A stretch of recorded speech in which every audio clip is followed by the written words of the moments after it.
how can AI be biased? A computer isn't sexist, it isn't racist, right? It's a tool. But artificial intelligence learns from what we teach it. So if what we teach it is biased, it's going to end up biased. If you give an AI all of the salary data for this year and then you ask it to set the pay rates for each person in a company, it's going to pay women 82 cents to the dollar. But, and here's the really important thing, even if you give an AI perfect, unbiased data, you can still mess it up. In 2014, Amazon decided to train AI to rank its job candidates, decide who to hire for some tech positions, and it went really well. For a year, it was giving them high-quality candidates, but then they realized that it wasn't really suggesting that they hire women. And they were confused because they knew bias was an issue with AI, so they were very careful that the old hiring data that they gave it was unbiased. So why was it still sexist? Well, as it turns out, tech is a male-dominated field. So in the past, most of the people they hired for the position were dudes. Fine, right? But they asked the AI to look for patterns, so the AI did. It said, the majority of the people that we hire have had leadership experience, so we can cut the candidates without leadership experience, and the majority of the people we hire are men, so we can cut the candidates who are women. Such a silly little mistake, right? And you can correct it at that level. But AI like Lambda, they're fed huge databases of information, databases that are so huge that you can't correct for that sort of thing anymore.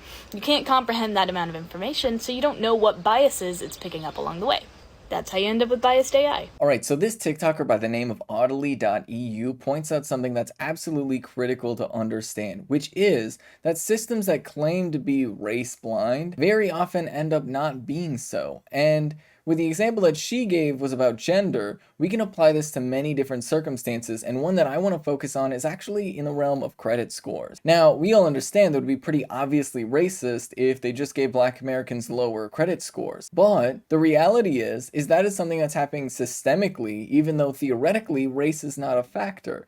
Technically, it's supposed to be a race-blind system. So why does this inequality still maintain itself in terms of the realm of credit scores? Well, you see, the United States has a long history of explicit segregation and individualized acts of segregation, such as realtors only showing people houses in certain neighborhoods, or different banks only lending to different people in different areas.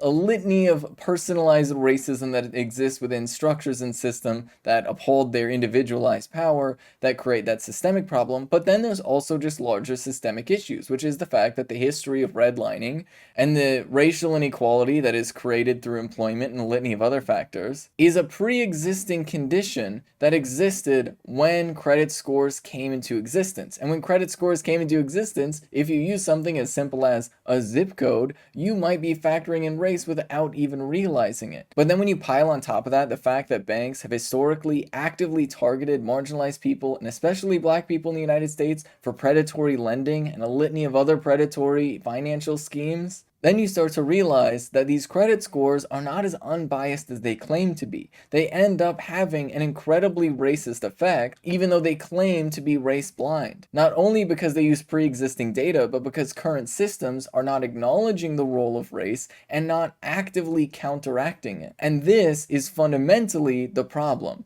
is that as our society is increasingly dependent on artificial intelligence and machine learning algorithms, we are increasingly put in situations where various biases and prejudices that exist in society are being permanently embedded into these systems that are themselves claiming to be race blind or blind to any status of marginalization, which itself stems from a larger problem of neoliberalism, which is the bureaucratization of different types of oppression and marginalization. In the United States, for example, a lot of very explicitly racist policies were replaced with indirect policies that were meant to target Black Americans, but to do so in a more subtle and hidden way. That way they could claim to be race blind, but have a net effect of hurting Black Americans more than white Americans. Then they put in place a litany of rules and regulations and paperwork to basically mask that.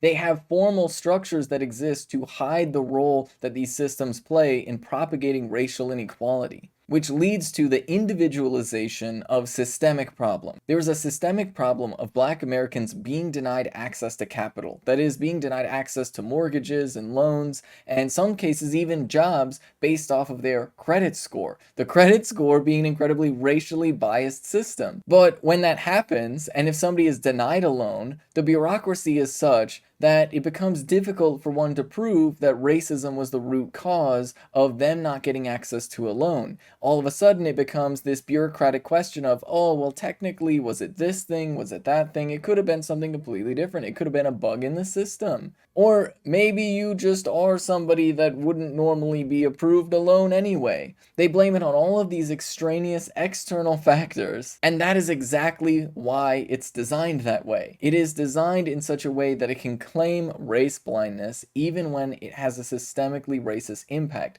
Just look, for example, at policing. White Americans are actually more likely to be drug dealers than black Americans, and yet black Americans are disproportionately targeted by the police. And then on top of that, they're disproportionately sentenced to longer sentences, and they're disproportionately forced into the lanes within our criminal justice system so that they can't take plea bargains, or they can't take like different lucrative deals where they can get off without jail time. Those things are disproportionately offered to white folks instead of to black folks. And then, so we get the net result, which is the criminalization of the existence of black Americans. We get mass incarceration. We get the system that is targeted and aimed at putting black people in prison for the purpose of making profits for the for-profit prisons or for the companies that lease out workers within those prisons. But then within all of these frameworks, it's designed in such a way so that right-wingers can point and say, oh, well, here, this, that, or the other individual action. This is personally their fault. They did this thing.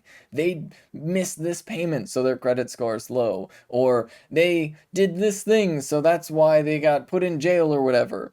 And that right there is really the proof in the pudding, which is to say that the existence of these bureaucratic schemes that claim to be blind to different types of marginalization are actively propagating them. And the reason why I use credit scores as an example is because credit scores were a really early iteration of what is essentially an algorithm of ranking people on certain factors. And as we increasingly hand over power, not even to elected officials, but to unelected, unidentifiable, automated systems, we give even more ability to anonymous entities to enforce biased systems and continue systems of oppression while claiming to be neutral or objective.